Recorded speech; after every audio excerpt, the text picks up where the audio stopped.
It absolutely will. Just to put it into perspective, there are 6 states holding primary elections today. Out of those 6 states, Michigan holding the most delegates, 125. Now, former Vice President Joe Biden and Vermont Senator Bernie Sanders taking note, making stops to the Mitten State to get voters inside polling places to vote for them. Michigan, I'm counting on you in a big way.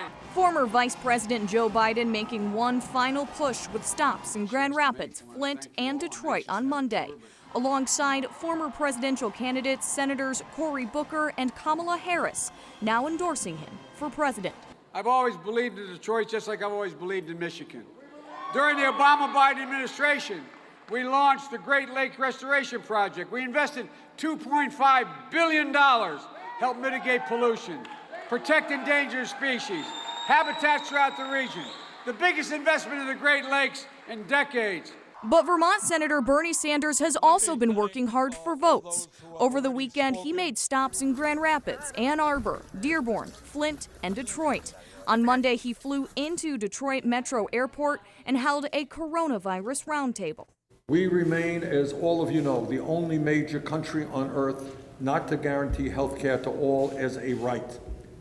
And the absurdity of that situation becomes clearer every day. Voters taking note of both candidates' efforts to win the state of Michigan. I've been with Bernie from day one and I'm sticking with him. Do you know who you're voting for yet?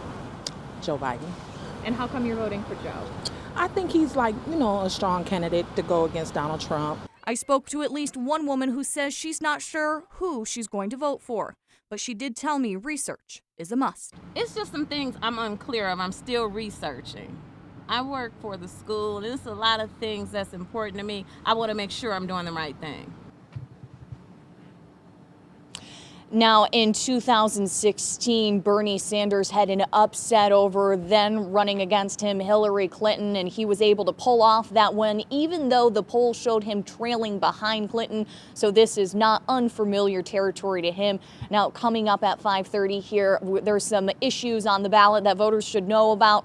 I'll tell you those issues, breaking them down for you in just a half an hour. Reporting live from Bloomfield Township, Allie Hoxie, 7 Action.